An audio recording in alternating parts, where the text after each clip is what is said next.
Hi guys, welcome back. So this is actually the part 4 of our project जिसमें हम काम कर रहे हैं। और आज मैं क्या करूँगा कि आपको ये जो ट्रांजिस्टर्स हैं इनको पैरेलल में लगा के दिखाऊंगा। जिन लोगों ने वीडियो नहीं देखी प्रीवियस, वो प्लीज़ जाके प्रीवियस वीडियोस को देख लें ताकि उनको समझ आ जाए कि हम किस प्रोजेक्ट के ऊपर काम कर रहे हैं। तो आपको मैं थोड़ा सा गाइड भी कर देता हूँ। ये हमने एक एम्पलीफायर बनाया था, ठीक है, और ये मैंने स्क्रैप से उठाया था बोर्ड, और इसको थोड़ा सा रिपेयर करके मैंने इसको ठीक कर लिया, कुछ कंपोनेंट्स को चेंज किया जो ख़राब थे इसके अंदर। और मेरे पास ये ट्रांजिस्टर्स थे, 2N3773 ट्रांजिस्टर्स थे जो कि मेरे पास बिल्कुल ओरिजिनल है। आप इनकी हालत से देख सकते हैं, काफ़ी पुराने ये ट्रांजिस्टर्स मेरे पास पड़े हुए थे। बट जो अच्छी बात है वो ये है कि ये दीज आर जर्मन वंस और ये जैपनीज़ हैं, ओरिजिनल जैपनीज़ ट्रांजिस्टर्स हैं। तो ये मैं यूज़ करूँगा। और आजकल के जो सिस्टम्स हैं, अगर आपको पता हो तो ये वाले जो ट्रांजिस्टर्स हैं उनमें ये यूज़ बिल्कुल भी नहीं होते, क्योंकि ये अब न्यू आते ही नहीं है जो कि जेन्युइन वंस हो। तो ये एक विंटेज और बहुत ही ज़्यादा अच्छा सर्किट हमें मिलेगा। तो सर्किट की टेस्टिंग के लिए मैंने ये दो ट्रांजिस्टर्स इन हीट सिंक वगैरह के ऊपर लगा दिए थे। आप ये देख सकते हैं, टेम्परेरी तौर पे मैंने लगा दिए थे। अभी मैं क्या करने वाला हूँ कि ये मेरे पास दो हीट सिंक्स हैं, ठीक है, ये ज़रा बड़े हीट सिंक्स हैं। और इन पे मैं क्या करूँगा कि ट्रांजिस्टर्स को जो है वो कनेक्ट करूँगा। पैरेलल में हम इनको कनेक्ट करेंगे ताकि हमारा जो एम्पलीफायर है उसकी पावर हम 3 टाइम्स ज़्यादा बढ़ा सकें। तो सबसे पहले मैं क्या करता हूँ कि ये वाले जो ट्रांजिस्टर्स हैं इनको मैं यहाँ से डीसोल्डर कर दूँगा, ठीक है। और फिर उसके बाद हम जो हमारे ट्रांजिस्टर्स होंगे उनको फिज़िकली जो है वो कनेक्ट करेंगे। और अभी मैं आपको थोड़ा सा इसके पीछे का जो साइंस है, इसके पीछे की जो टेक्निक है वो भी बता देता हूँ ऑन पेपर, ताकि आपको समझ में आ जाए। वैसे इसके ऊपर मैंने प्रीवियसली एक वीडियो बनाई है, और अगर आप वो देखना चाहें तो आप वो भी देख सकते हैं। बट इस वीडियो में भी आपको क्लियरली आइडिया हो जाएगा। तो बोर्ड मैंने इस वक्त उतार दिया। ये जो आप वायर्स देख रहे हैं जो इसके ऊपर लगी हुई हैं, ये एक्चुअली सप्लाई की वायर्स हैं जो कि प्लस माइनस और ग्राउंड की है। ओके, बोर्ड को फिलहाल मैं रखता हूँ साइड पे, और अब हमने काम करना है हमारे ट्रांजिस्टर्स के साथ, ठीक है।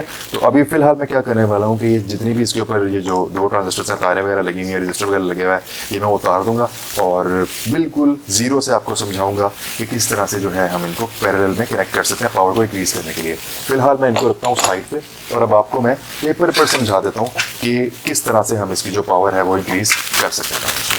तो आई होप कि आपको अच्छी तरह से समझ आ जाएगा, और आई होप कि मैं आपको अच्छी तरह से समझा भी पाऊँगा।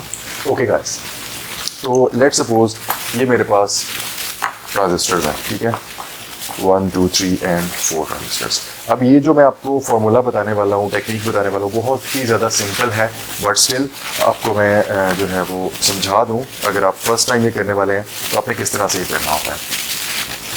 फॉर एग्जाम्पल गाइज, ये है हमारे पास ट्रांजिस्टर, यानी कि Q1 Q2 Q3 and Q4, ठीक है। ये हमारे पास 4 ट्रांजिस्टर्स हैं। इनके मैं सिंबल्स भी बना देता हूँ यहाँ पर। ये क्योंकि NPN ट्रांजिस्टर्स हैं तो इनके सिंबल्स जो है वो हम इसी तरह से ही बनाएंगे। ये हमारे पास Q3 हो गया, और ये हो गया हमारे पास Q4। अब बेस, कलेक्टर और एमीटर का तो आपको पता है कि वो क्या होता है। तो इसमें हमने क्या करना होगा, सबसे पहला जो स्टेप है हमारा, ये जो कलेक्टर्स है ना इनके, ये मैंने आपस में मिला देने हैं, ठीक है। ये मैंने आपस में यूं मिला दिए, ठीक है। इसी तरह से जो बेस है, अब बेस में क्या होता है, ज़्यादातर जो आइडियल केसेस होते हैं उसमें क्या होता है कि बेस को हम आपस में मिला देते हैं। बट फॉर सेफ्टी, या फिर अगर आप हाई एंड सिस्टम पे काम कर रहे हैं, तो आपने क्या करना होता है कि बेस के साथ रजिस्टर का यूज़ लाजमी करना है आपने, क्योंकि रजिस्टर जो है अगर आप यूज़ करेंगे तो हमारा जो ट्रांजिस्टर है that will be more protected. तो यहाँ पर मैं रजिस्टर का यूज़ कर लेता हूँ। अब रजिस्टर की वैल्यू क्या होनी चाहिए गाइज, अगर इस एम्पलीफायर की बात की जाए, इस डिज़ाइन की बात की जाए, क्योंकि ये जो वैल्यू होती है ये वेरिएबल होती है। इसका मतलब ये नहीं होता कि आप जो है वो वैल्यू एक ही यूज़ करेंगे किसी भी सिस्टम के अंदर। अब इस सिस्टम के अंदर जो मैं यूज़ यहाँ पे कर रहा हूँ, यहाँ पर जो रजिस्टर की वैल्यू है वो 100 ओहम्स एंड 2 वॉट्स है।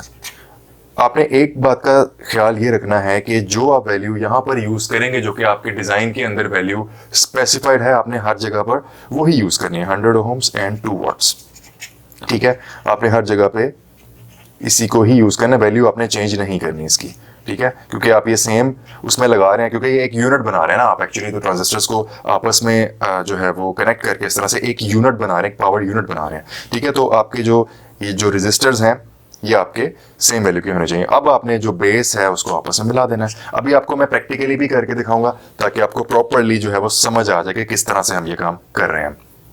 ठीक है, तो इस तरह से आपने जो ट्रांजिस्टर्स हैं उनको कनेक्ट कर देना होता है पैरेलल के अंदर। ठीक है, तो अब मैंने क्या करना है कि इस एम्पलीफायर की अगर बात की जाए, ये तो मैंने अभी आपको समझाया कि आप किस तरह से ये कर सकते हैं, और अगर इस एम्पलीफायर की बात की जाए, इस डिज़ाइन की अगर बात की जाए, तो अब मैं आपको समझाता हूँ कि हमने अब किस तरह से कनेक्शंस को करना है, क्योंकि हमारे पास 6 ट्रांजिस्टर्स हैं, 4 ये देख रहे हैं आप और 2 ये ट्रांजिस्टर्स हैं। ठीक है, तो हमारे पास टोटल 6 ट्रांजिस्टर्स हैं। अभी मैं क्या करता हूँ कि आपको ये समझाता हूँ कि इस एम्पलीफायर के अंदर हमने कनेक्शंस किस तरह से करने हैं। ऑलराइट गाइस, तो अब मैं आपको प्रैक्टिकली समझाने वाला हूँ। ये ट्रांजिस्टर्स मैंने इस तरह से रख दिए हैं क्योंकि हमने इनको कनेक्ट भी इसी तरह से ही करना है। ये है हमारा सर्किट जिसके साथ हमने इन ट्रांजिस्टर्स को लगाना है। अब यहाँ पर जो मेरे पास हैं वो टोटल 6 ट्रांजिस्टर्स हैं। अब मैं चाहूँ अगर मेरे पास और भी ज़्यादा होते तो मैं इसको और भी आगे इनको लगा सकता था, बट मेरे पास इस वक्त 6 ट्रांजिस्टर्स हैं जिनसे मैं तकरीबन 400 वाट्स जो आउटपुट है वो ले सकूँगा। बहरहाल आप जितने मर्जी ट्रांजिस्टर जो हैं वो ऐड अप करना चाहें आप इस मेथड के थ्रू ऐड अप कर सकते हैं। तो अब मैं आपको प्रॉपर्ली इसको ड्रॉ करके जो है वो बताने वाला हूँ। तो ये सर्किट मैं इस वक्त साइड पे रख देता हूँ, तो यहाँ से इन ट्रांजिस्टर्स को भी मैं साइड पे रख देता हूँ और अब आपको मैं ड्रॉ करके बताता हूँ कि आपने किस तरह से इनको कनेक्ट करना है इस सर्किट के केस के अंदर। और वैसे भी अगर आप किसी और सर्किट के भी ऊपर काम कर रहे हैं तो यही वाला फार्मूला और यही वाली टेक्निक जो है वो आपकी यहाँ पर इम्प्लीमेंट होगी। ठीक है, तो ट्रांजिस्टर्स को सबसे पहले मैं ड्रॉ कर लेता हूँ। ये हो गया हमारा ट्रांजिस्टर 1, ये हो गया हमारा ट्रांजिस्टर 2, इसी तरह से ट्रांजिस्टर 3 और ये हो गया हमारा ट्रांजिस्टर 4, 5 एंड 6। ठीक है, तो जिस तरह से मैंने ये रखे थे आपको फिर दोबारा से दिखाने के लिए, वीडियो थोड़ी सी लंबी हो जाएगी बट आपको समझ बिल्कुल आ जाएगी। आप एंड तक अगर इसको देखेंगे विदाउट स्किपिंग तो आपको समझ आ जाएगी कि ये किस तरह से मैं काम कर रहा हूँ। ठीक है, क्योंकि मैंने वीडियोस देखी हैं यूट्यूब के ऊपर, उनमें थोड़ी बहुत कन्फ्यूजन फिर भी लोगों को हो जाती है, बट इस वीडियो में मैं पूरी कोशिश कर रहा हूँ, पूरी कोशिश करूँगा कि आपको प्रॉपरली समझ आ जाए। तो आप ये देख सकते हैं इस तरह से ट्रांजिस्टर्स को हमने लगा दिया। ठीक है, ओके, तो ये होगी जी बेस, ये होगी हमारी बेस। अच्छा गाइस, एक चीज़ तो कॉमन है, किसी भी सर्किट में आप काम कर रहे हैं, किसी भी सर्किट में आप काम कर रहे हैं, जो कलेक्टर होगा वो आपने without adding any resistance, without adding any component, most of the cases में, ज़्यादातर केसेस के अंदर यही होता है कि आपने इसको कर देना होता है कॉमन। ठीक है, यहाँ पर दोनों साइड्स का जो कलेक्टर है वो मैंने कर दिया कॉमन। आइडियल केसेस में क्या होता है कि बेस भी कॉमन की जाती है, बट इस केस के अंदर और प्रैक्टिकली भी बेस को हम कॉमन नहीं रखते। ठीक है, अगर हम हाई एंड के ऊपर काम कर रहे हैं, क्योंकि इसमें ज़्यादा ट्रांजिस्टर्स ऐड किए हैं मैंने, अगर मैं इसमें 4 ऐड करता तो बेस पे अगर मैं रजिस्टर ऐड ना करता, मतलब अगर एक ही रजिस्टर ऐड कर लेता तो दैट वाज एनफ। बट इसमें हमने क्या करना है कि हमने ज़्यादा ट्रांजिस्टर्स ऐड करने हैं, तो फॉर प्रोटेक्शन हमने बेस पे भी रजिस्टर को ऐड करना है। अब आपके माइंड में एक क्वेश्चन आ रहा होगा कि इस रजिस्टर की वैल्यू क्या होगी? तो गाइस इट्स वेरी सिंपल, इसकी जो वैल्यू है वो आपकी सेम वैल्यू होगी जो कि आपके इस डिज़ाइन पे होगी। अब जो हमारे पास ये वाला डिज़ाइन है, इसमें अगर आप देखें तो पावर स्टेज पे अगर आप सर्किट डायग्राम को देखें, स्कीमेटिक डायग्राम को देखें, तो जो हमारे पास पावर स्टेज पे ट्रांजिस्टर्स लगे हुए हैं उनकी जो बेस है वहाँ पर जो रजिस्टर यूज़ हुए हुए हैं वो हुए हुए हैं 100 ओहम्स और 2 वॉट के। ठीक है, तो आपने जो भी रजिस्टर्स यूज़ करने हैं, जिस भी वैल्यू के करने हैं, आपने ये चीज़ आपने बिल्कुल अपने माइंड में रखनी है कि जो बेस पे रजिस्टर लगा हुआ है उसकी वैल्यू आगे पीछे ना हो, सेम वैल्यू की हो, सेम वैल्यू का ट्रांजिस्टर होना चाहिए।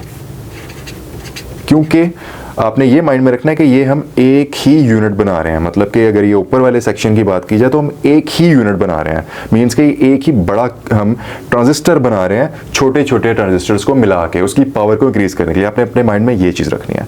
ठीक है, सिमिलरली जो नीचे वाले ट्रांजिस्टर्स हैं यहाँ पर भी सेम वैल्यू का जो रजिस्टर है, सॉरी ये मैं एमीटर के ऊपर मैंने बना दिया, वैसे एमीटर के ऊपर भी हमने यूज़ करना है बट मैंने पहले एमीटर पे बना दिया, मैं बेस पे बना रहा था। ठीक है, तो बात हो रही थी रजिस्टर की, तो वो होना चाहिए आपका सेम वैल्यू का, यानी कि 100 ohms and 2 watts, 100 ohms 2 watts and 100 ohms 2 watts. ठीक है, तो ये आपका होना चाहिए। अब बात रही एमीटर्स की, तो एमीटर्स पे तो लाजमी तौर पे जो आपके रजिस्टर्स हैं वो ऐड अप होते ही हैं। ठीक है, इस तरह से यहाँ पर भी हम कर देंगे, नीचे जगह नहीं थी इसलिए मैं यहाँ पे ऐड करूँ। अब यहाँ पर जो हमने मीटर्स के ऊपर जो यूज़ किए हुए हैं रजिस्टर्स, वो आप ये देख सकते हैं, ये होते हैं वायर बाउंड रजिस्टर्स। ये वाले इस तरीके के रजिस्टर्स होते हैं हमारे पास, जो कि हम एमीटर्स के ऊपर जो है वो यूज़ करते हैं। ठीक है, क्योंकि इनकी जो वोल्टेज होती है हमें ज़्यादा मिलती है। ठीक है, तो हम यही वाले ही यूज़ करते हैं। अगर आप पुराने सिस्टम्स वगैरह भी देखेंगे तो इसके अंदर यही वाले जो रजिस्टर्स हैं यूज़ होते हैं। वेल, यहाँ पर अब आपने क्या करना है, अब आपने ये करना होता है कि अब आप इनको आपस में कॉमन कर सकते हैं। ठीक है, इस तरह से आप इनको, जो आपने रजिस्टर लगाए हुए थे, एमीटर वालों को भी आपने कॉमन कर देना है। ठीक है, और इसके अलावा जो आपकी बेस है, उन वाले जो रजिस्टर्स थे उनको भी आपने कॉमन कर देना है। ठीक है, इस तरह से आपने अपने जो ये ट्रांजिस्टर्स हैं उनको आप कनेक्ट करते हैं पैरेलल के अंदर टू इंक्रीज मोर पावर। ठीक है, तो आई होप कि आपको समझ आ गया होगा। थ्योरेटिकली तो आपको समझ आ गया ही होगा कि आप जो है वो किस तरह से ट्रांजिस्टर्स को जो है वो कनेक्ट कर सकते हैं आपस में। अब मैं आपको प्रैक्टिकली जो है वो करना सिखाऊंगा और आपको समझ आ जाएगी प्रॉपरली कि किस तरह से आप जो आपके ये ट्रांजिस्टर्स हैं उनको आप पैरेलल में कनेक्ट करके उसकी जो पावर है, जो भी आपका सिस्टम है, एम्पलीफायर सिस्टम है, कोई भी सिस्टम है, उसकी पावर को आप इंक्रीज कर सकते हैं। ठीक है, तो इस सेक्शन में, वीडियो के सेक्शन में यही था कि मैं आपको समझाऊं कि किस तरह से आपने करना है और कौन सा रजिस्टर जो है वो आपने यूज़ करना है। मीटर के ऊपर जैसा कि मैंने आपको बताया है, इस पे हम यूज़ कर रहे हैं 0.47 ओहम्स एंड 5 वॉट। अब 5 वॉट से ऊपर भी आप जा सकते हैं और ये जो 0.47 की जो वैल्यू है उससे थोड़ा बहुत आगे पीछे भी आप कर सकते हैं, दैट डजंट मैटर। ठीक है, सो यही था अभी तक का जो कि मैंने आपको समझाना था कि किस तरह से आप जो है वो ट्रांजिस्टर्स को पैरेलल में कनेक्ट कर सकते हैं और जो बेस होती है ट्रांजिस्टर की, वहाँ पर भी आपका रजिस्टर लगेगा। कलेक्टर पे ज़रूरत नहीं है, बट बेस के ऊपर ज़रूरत है। बेस और एमीटर दोनों पे आपने रजिस्टर को लगाना है। जो भी स्पेसिफाइड वैल्यू का रजिस्टर है वो आपने वहाँ पर लाजमी लगाना है।